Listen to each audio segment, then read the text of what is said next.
Um salve com muita alegria, família Seente. Gratidão por estarem conosco em mais um estudo do Livro dos Espíritos. Quero agradecer de fato a você por estar aqui. Deixe o seu like, faça os seus comentários, se inscreve no canal, aciona o sininho para receber as notificações. E vamos em frente. Estamos aí estudando com bastante fé e afinco. Vamos em frente.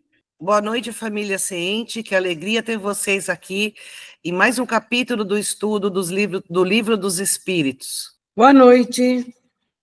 Nós aqui de novo, vamos continuar nosso estudo.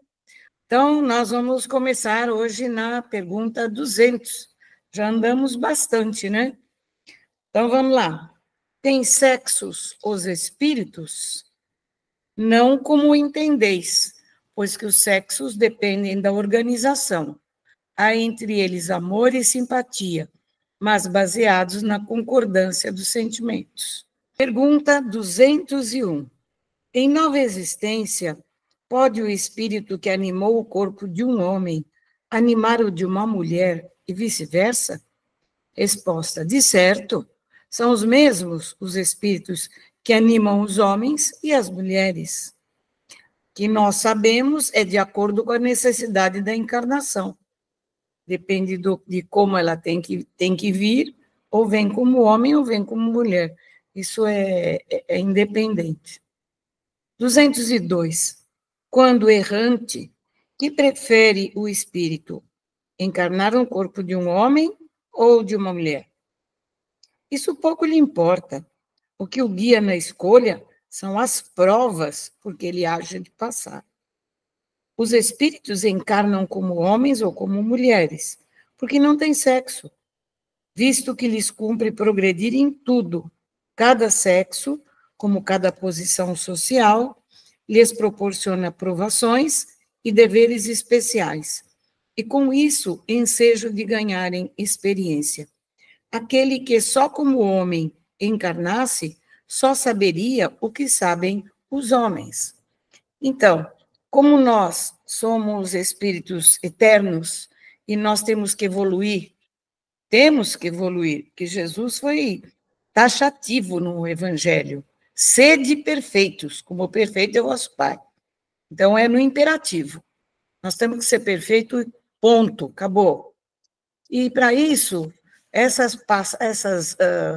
passagens que a gente tem, ou como homem, ou como mulher, de acordo com a necessidade, até o grupo familiar, às vezes é uma necessidade de um grupo familiar. Às vezes você vir para ser um pai ou para ser uma mãe, de acordo com a sua necessidade e a necessidade do grupo, acontece isso, porque não há como você distinguir o homem e uma mulher no espírito. O espírito ele é eterno, ele tem a vida aqui na Terra como necessidade, mas na eternidade ele é um espírito. Então, isso pode acontecer. Eu sei que tem gente que não gosta. Já tem amigos que falaram que jamais vão vir como mulher. Eu acho que vai ver que são os primeiros que vão vir e vão ser mãe de 10 filhos. Estupidez total. É para total. Poder não falar mais nada. Estupidez total. Eu acho que é muito importante a gente colocar essas 3 perguntas, sexos dos espíritos, significa dizer que o espírito não tem sexo, é verdade. O espírito, de fato, aquela luzinha que nós já explicamos, que anima qualquer um de nós, eu repito o que disse no último vídeo, nós somos um espírito que temos um corpo, e não o contrário. Isso. Essa luzinha, ela não tem sexo. Agora, o perispírito tem, assim como o nosso corpo físico tem. Então, só para deixar claro uma coisa que nós já falamos sobre a vida no plano espiritual, quando desencarnamos, nós não deixamos de ser, a gente não deixa de ter sexo, a gente não deixa de ter as necessidades físicas. A gente continua. Esse aprimoramento que acontece ao longo da evolução, ele vai fazer com que nós, de fato, não tenhamos mais sexo. E a palavra sexo, ela poderia ser trocada hoje em dia, e politicamente correta hoje em dia, para gênero, né? Gênero. Então, tanto faz, nós não somos nem homem nem mulher. Nós, inclusive, tivemos essa informação das nossas próprias vidas, de que já fomos mulheres em outras encarnações, tanto quanto já fomos homens em outras encarnações, ou mesmo nessa. E não cabe aqui a gente discutir, o Livro dos Espíritos não fala sobre homossexualismo. E ninguém aqui está condenando absolutamente nada. Estamos falando de gênero, ok? Correto. É o que Kardec colocou e nós estamos estudando o Livro dos Espíritos. Sem maiores comentários. Isso aí. Parentesco e filiação. Transmitem os pais aos filhos uma parcela de suas almas ou se limitam a lhes dar a vida animal, a que mais tarde outra alma vem adicionar a vida moral?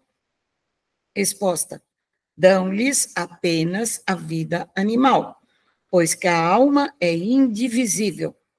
Um pai obtuso pode ter filhos inteligentes e vice-versa. Pergunta 204. Uma vez que temos tido muitas existências, a nossa parentela vai além da que existe, da existência atual que nos criou? Não pode ser de outra maneira. A sucessão das existências corporais estabelece entre os espíritos ligações que remontam às vossas existências anteriores. Daí, muitas vezes, a simpatia que vem a existir entre vós e certos espíritos que vos parecem estranhos. Pergunta 205. A algumas pessoas, a doutrina da reencarnação se afigura destruidora dos laços de família, com os fazê-los anteriores à existência atual. Ela os distende, não os destrói, fundando-se o parentesco em afeições anteriores, menos precários são os laços existentes entre os membros de uma mesma família. Essa doutrina amplia os deveres da fraternidade, porquanto no vosso vizinho ou no vosso servo pode achar-se um espírito a quem tenhais estado presos pelos laços da consanguinidade. Tem certas pessoas que a gente conhece ao longo da vida e que a gente se afiniza tanto como se fosse uma irmã, uma pessoa muito querida, um amigo muito querido do coração, e não tem nada a ver com o parentesco da carne, não é, Andréia? Uma coisa importante, antes da Andréia falar, que eu gostaria de comentar. Nós temos aqui, nesse vídeo, quando se fala aqui sobre a herança, sobre como é que funciona essa questão. Você, Vânia, é mãe de você, Andréia. Você, Vânia, deu a ela uma parte do DNA que fez esse corpo que ela hoje possui. Que, aliás, eu agradeço muito que você tenha feito, porque é maravilhosa.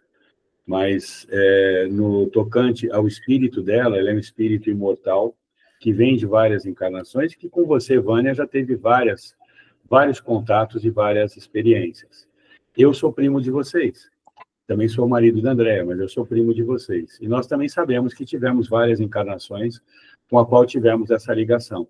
E meu pai dizia uma coisa, meu pai também, vosso primo, que ele tinha muita afinidade, que ele achava isso muito curioso, que ele tinha muita afinidade com pessoas que lhe eram próximas, amigos. E com o conhecimento exatamente desse ponto do Livro dos Espíritos, nós entendemos que amigos, parentes, profissionais que trabalham conosco, chefes que trabalham conosco, vizinhos, enfim, são pessoas com as quais nós temos ligação. Só uma coisa que me é muito esquisita, que alguns espíritas, né, e quando eu falo alguns espíritos, eu sou espírita, mas alguns com quem eu tive contato e ouvi lá no passado, todas as pessoas que passam pela sua vida você tem ligação. Isso é um absurdo. Inclusive, na época, as pessoas falavam, sabe o cobrador lá do ônibus que você vê todo dia de manhã? Ele teve ligação com você. Pode ser que sim, pode ser que não. As pessoas que você cruza na rua são pessoas que habitam o mesmo teatro da Terra que você, que eu, que todos nós. Não quer dizer que tenham sido nossos amigos ou parentes em outras vidas. Eu acho que esse é um ponto de grande reflexão. André, eu já fiz a propaganda de que, graças a Deus, a Vânia fez você, então, por favor, agora é sua vez de falar. Eu ia falar exatamente isso. Pelo fato de a gente ter tido muitas vidas e pode ter encarnado parente ou não de determinadas pessoas, não quer dizer que todas as pessoas que você tem afinidade necessariamente foram da sua família, né? Vamos supor que você tenha uma afinidade muito grande com o seu vizinho. Não quer dizer que ele tenha sido seu irmão em outra vida. E essa afinidade pode vir pela comunhão de pensamentos, a maneira de ver a vida, às vezes é um espírito que lhe agrada, uma pessoa que lhe agrada, e essa afinidade pode surgir a partir dessa vida também. Então, não é uma regra sem exceção. Com certeza, André, é isso mesmo. Um amigo pode, se for necessário, ele pode até fazer parte da nossa família espiritual ou até material, a gente vindo em outra vida. Mas é tudo tão relativo, não existe regra, né? Mas pode acontecer, né? Então, vamos continuar. Pergunta A.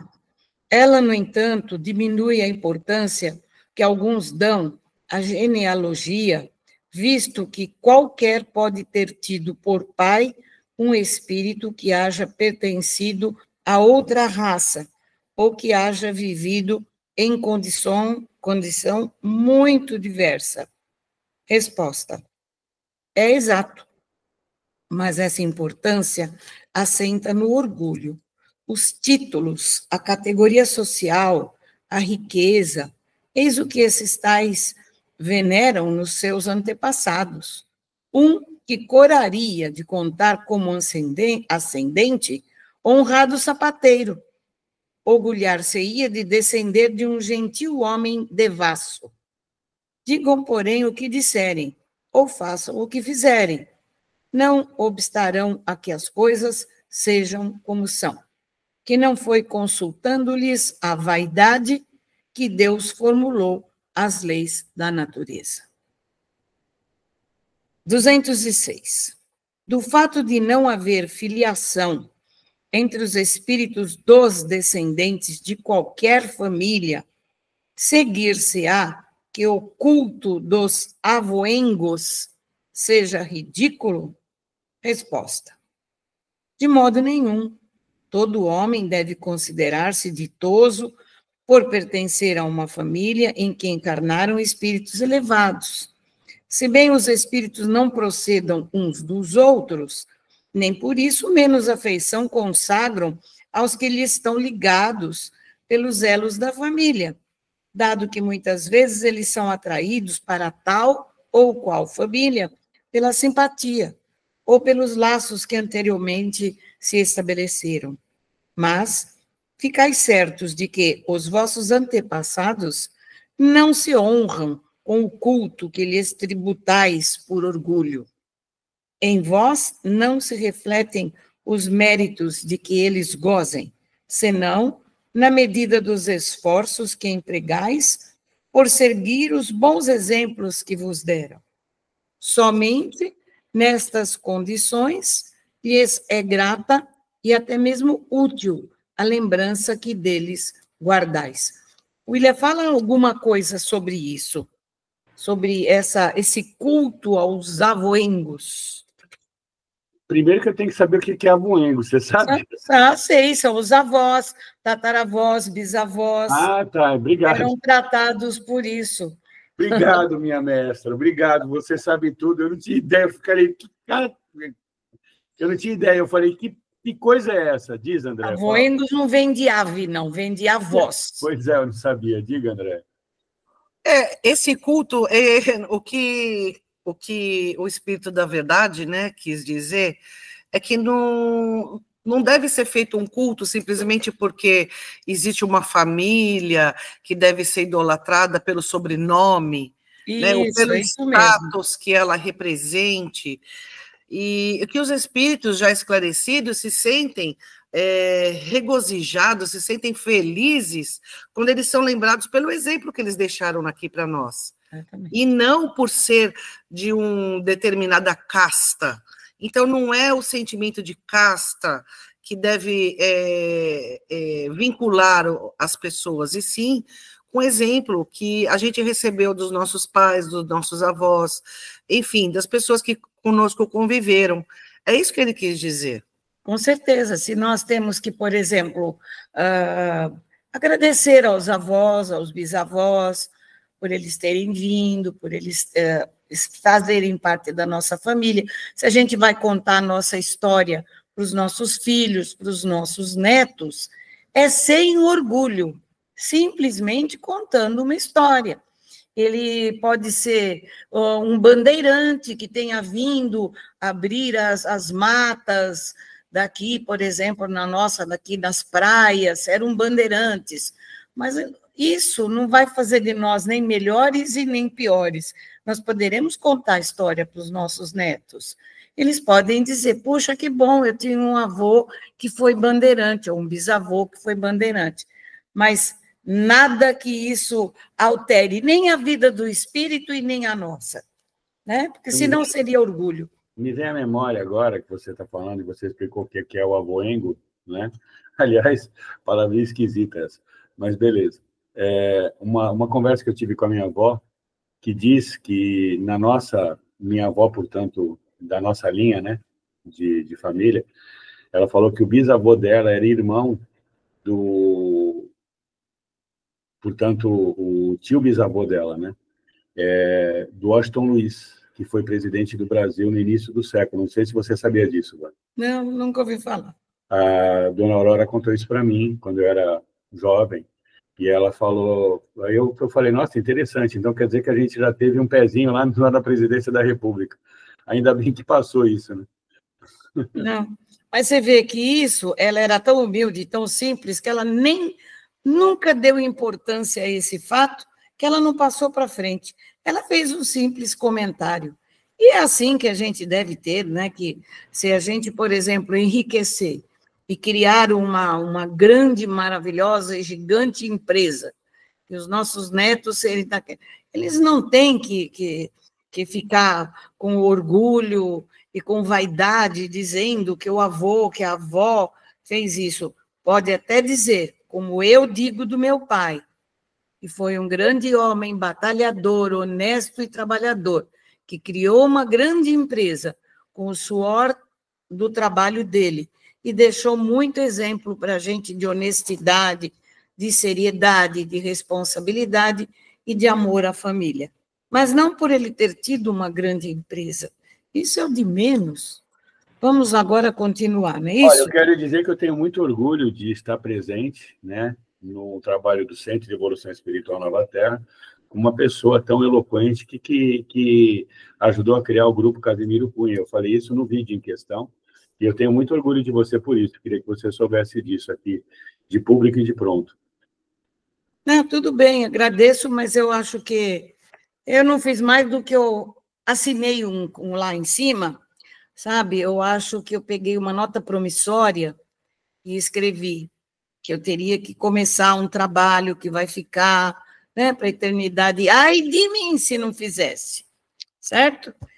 Como dizem os espíritos na Umbanda, nós somos simplesmente um cavalo. Trabalhamos, só isso. Não fiz mais que obrigação. Parecenças físicas e morais.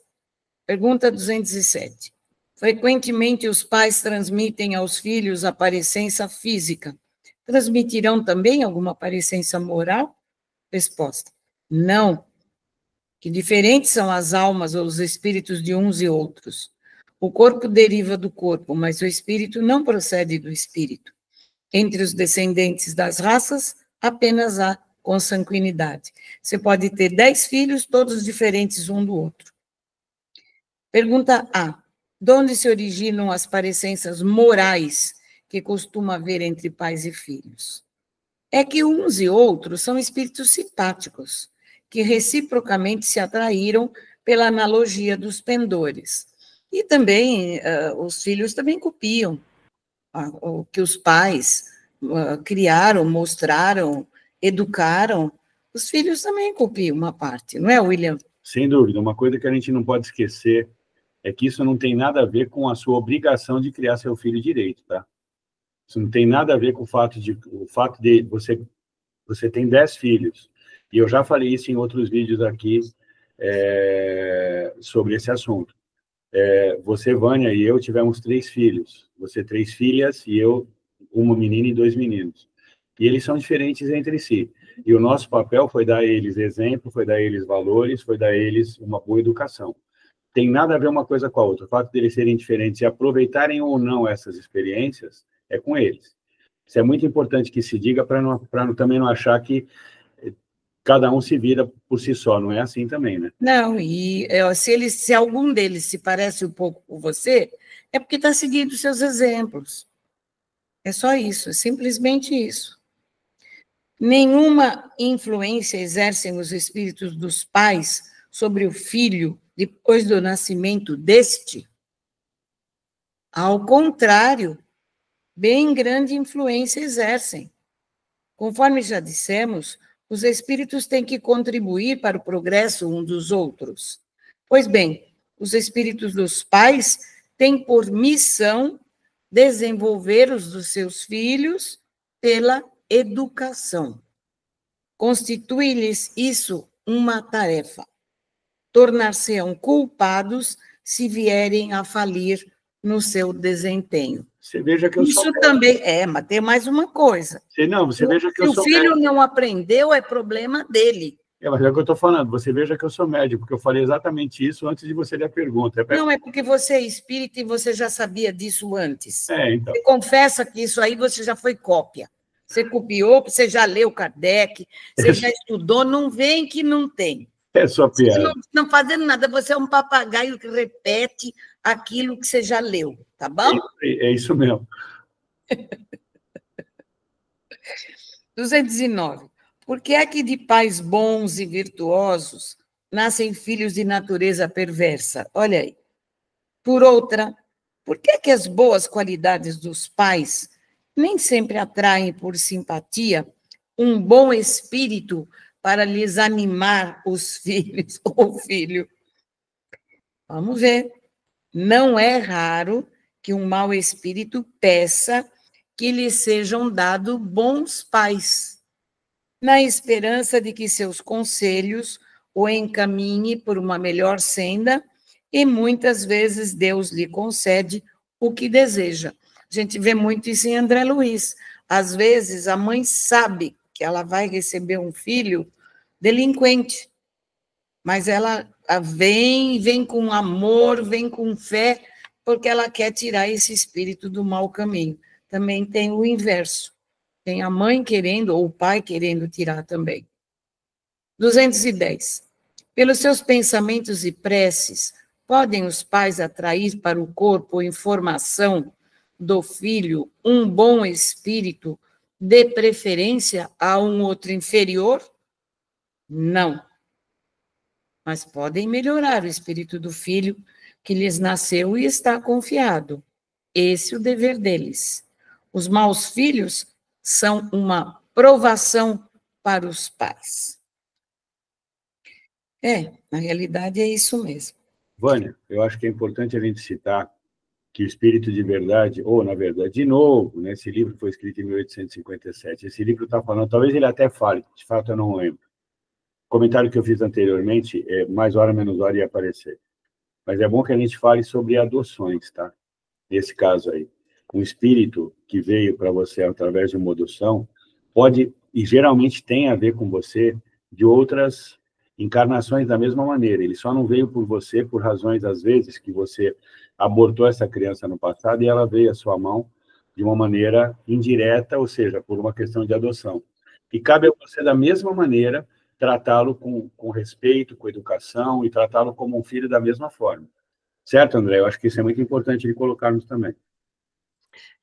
Você deu um exemplo no caso de ser abortado, mas isso daí não é uma regra, tá, gente? Ele deu um exemplo. E, na verdade, nem sempre também você adota um filho que necessariamente tem algum resgate de outras vidas com você. Você pode também receber um espírito novo em sua família. Quer dizer, tudo isso são exemplos de coisas possíveis, mas não existe uma regra para tudo. Não é assim a espiritualidade. Cada caso um caso, cada situação uma situação. Ninguém aqui está dando regra para situações. Eu quero que deixe bem claro isso. Porque a gente sabe de alguns exemplos, de histórias que a gente leu, né? Então a gente comenta, mas não que isso seja regra. Não existe regra. Quando se pergunta, inclusive, quando a morte, quando o espírito vai para o lado de lá, o que acontece é tão complicado, Porque quando a gente trabalha com desobsessão, que a gente recebe esses espíritos, né, Andréa?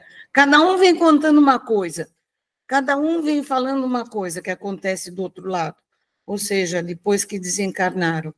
Então, cada um tem sua história, vai saber, né, o porquê.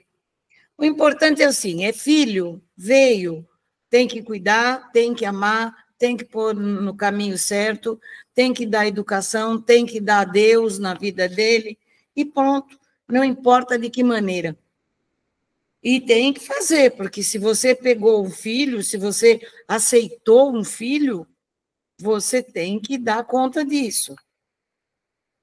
De onde deriva a semelhança de caráter que muitas vezes existe entre dois irmãos, mormente-se gêmeos? São espíritos simpáticos, que se aproximam por analogia de sentimentos e se sentem felizes por estar juntos. Imagina os irmãos siameses, não? Que vêm grudado pelo corpo e duas cabeças, e dois espíritos diferentes estão grudados. Que coisa, não? Por que será, hein? São coisas que, assim, de novo, não tem regra, mas com certeza são espíritos que estão juntos e que, de alguma forma, têm que encarar essa experiência juntos, né? Olha, como é que a gente pode dizer? Teve um caso que eu fiquei sabendo que eu nunca escutei falar sobre isso. Uma mãe deu à luz a uma menina, e essa menina sempre com problemas.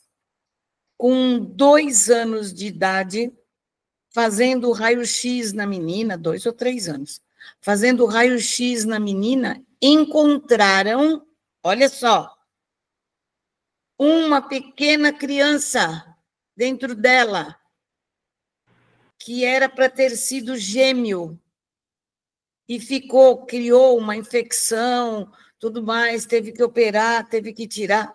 Eu nunca vi escutado isso. Você já ouviu sobre isso, William? Já Olha, vi, que eu coisa. já vi em casa. O Henrique, meu filho mais novo, que está com 25 anos hoje, quando foi feito lá o primeiro ultrassom na mãe dele, eram 2. Eram 2. E no terceiro ultrassom, sumiu e ficou um só. E aí o obstetra, né, explicou que um absorveu o outro. E aí a gente brincou com isso, né?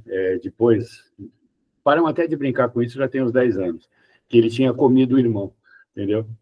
Porque diz que é um processo que pode acontecer. O obstetra explicou. Nos 2 primeiros ultrassons, ele era 2. Eram dois ovinhos que apareciam lá.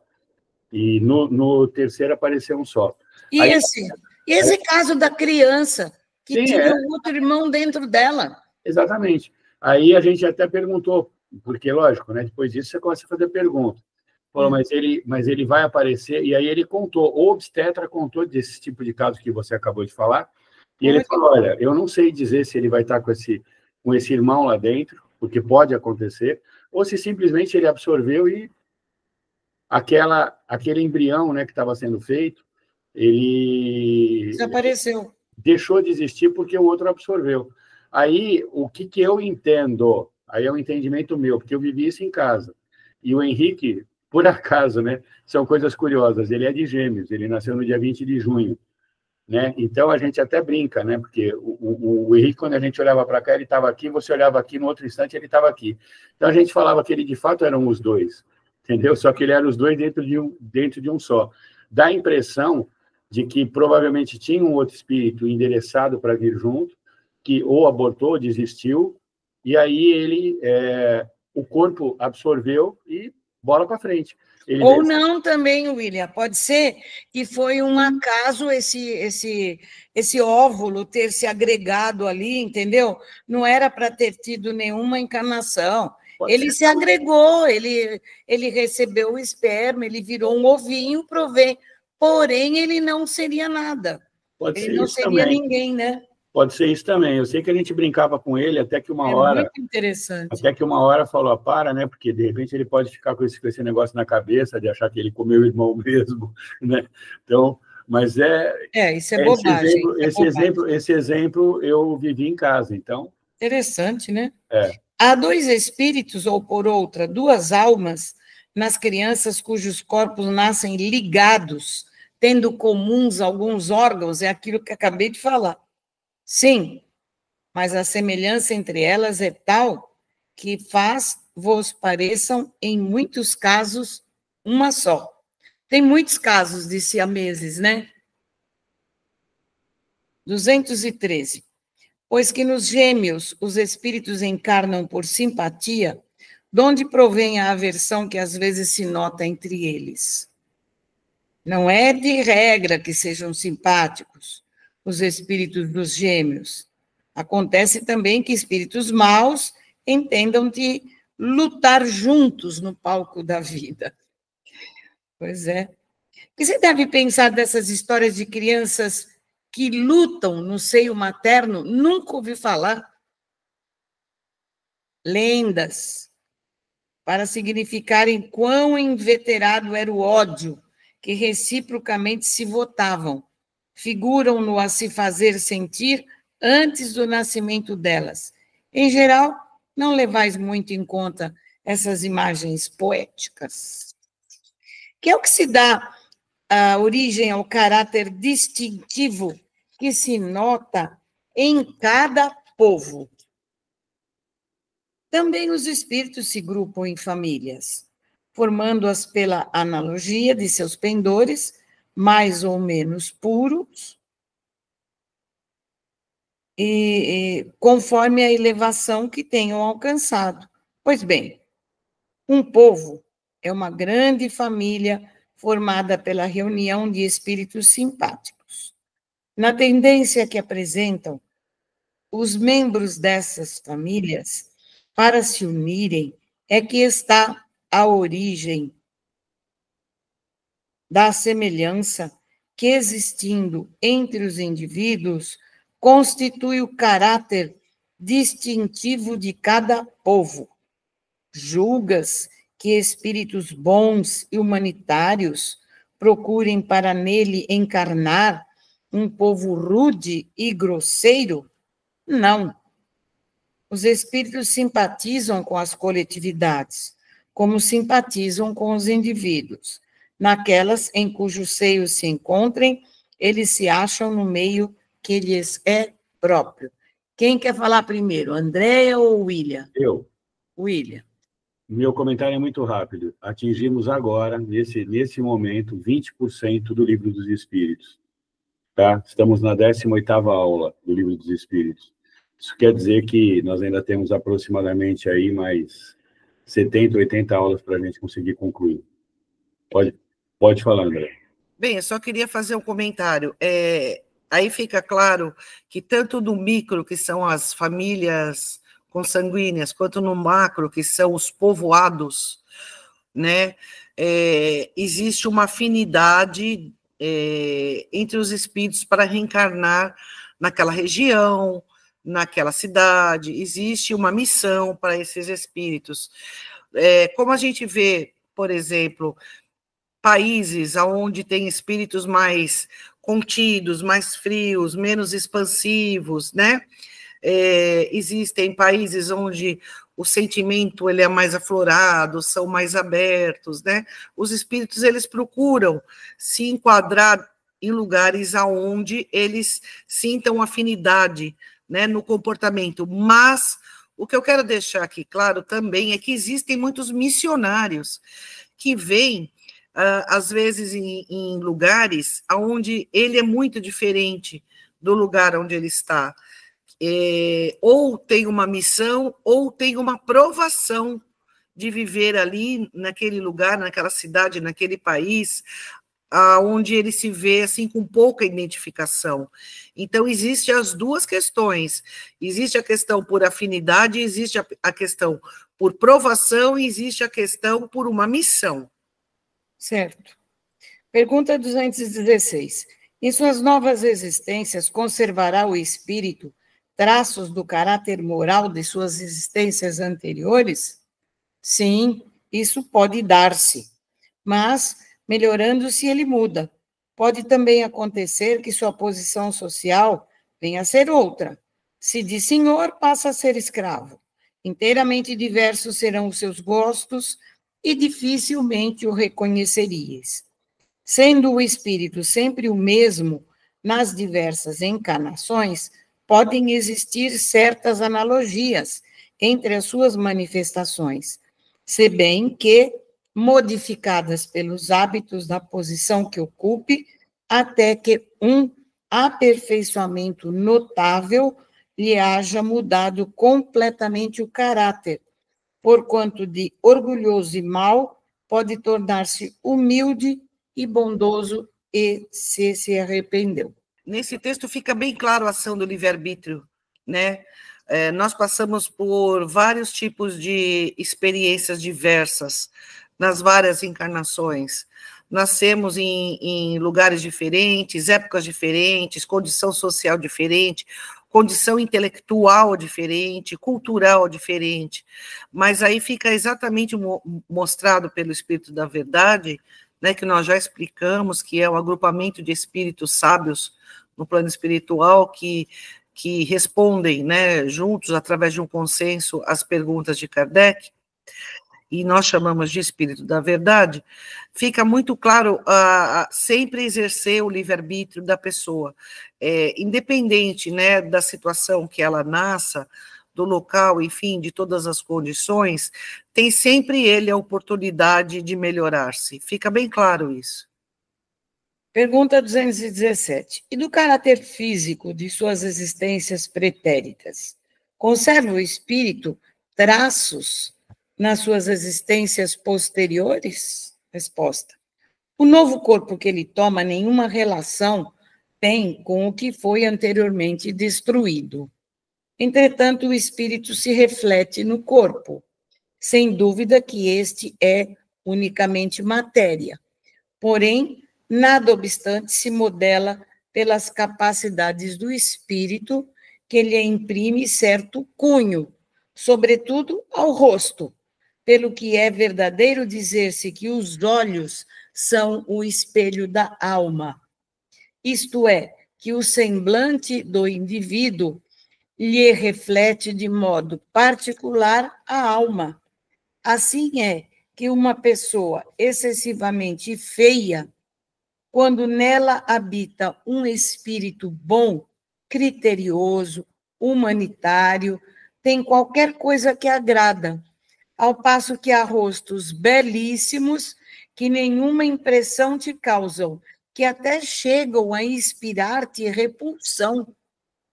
Poderia supor que somente corpos bem moldados servem de envoltório aos mais perfeitos espíritos, quando o certo é que todos os dias deparas com homens de bem sob um exterior disforme, sem que haja pronunciado parecença a semelhança dos gostos e das inclinações, pode, portanto, dar lugar ao que se chama um ar de família.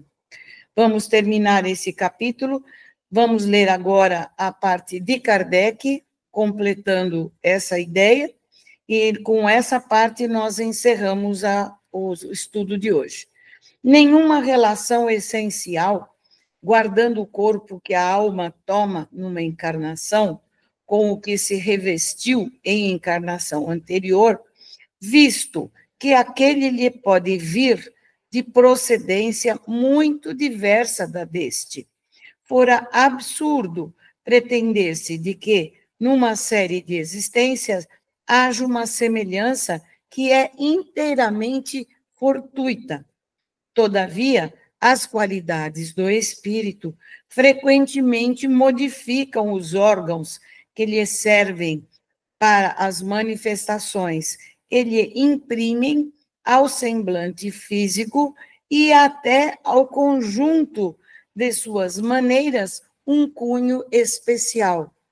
É assim que, sob um envoltório corporal da mais humilde aparência, se pode deparar a expressão de grandeza e da dignidade, enquanto, sob um envoltório de aspecto senhoril, se percebe frequentemente a da baixeza e da ignomínia. não é pouco frequente observar-se que certas pessoas, elevando-se da mais ínfima posição, tomam, sem esforços, os hábitos e as maneiras da alta sociedade. Parece que elas aí vêm a achar-se de novo no seu elemento, outras, contrariamente, apesar do nascimento e da educação, se mostram sempre deslocadas em tal meio. De que modo se há de explicar esse fato, senão como reflexo daquilo que o espírito foi antes?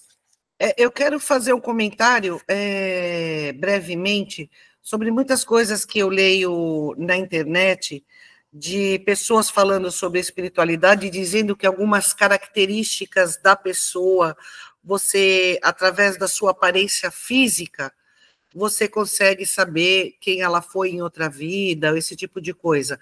Fica claro aqui na resposta do Espírito da Verdade que não é isso, né? Na verdade, são as características de atitudes, de forma de pensamento, que nada que seja físico, porque você pode ter a reencarnação de um avô e nascer numa neta. É possível? É possível. Né? Ele mudar de sexo e nascer num corpo feminino, é possível? É possível. Necessariamente esse corpo feminino não seria uma homossexual. Então, é complicado você generalizar e impossível de você saber, através de características do seu corpo físico, quem você foi em outra vida. E eu tenho lido e ouvido pessoas, infelizmente, falando que você consegue, através de características do seu corpo físico, detalhes do seu corpo físico, você saber quem você foi em outra vida. Primeiro, nós tivemos inúmeras vidas. Vamos supor que a gente tenha tido 300 vidas. A que vida que você está querendo se referir? Então, não é assim, gente, não é assim. Agora, o espírito mais refinado, por exemplo, nascendo num lugar muito pobre, muito humilde, onde não teria essa educação refinada, ele pode manter aquele ar de senhorio, como o contrário. Numa família onde você tem espíritos refinados, intelectualizados, você receber e ter o espírito ali de uma maneira até grosseira, uma pessoa que não tem essas habilidades e o gosto pelo estudo e pelas boas maneiras. Através da sua atitude, você consegue ter uma pequenina noção, mas nunca através da sua aparência do corpo físico.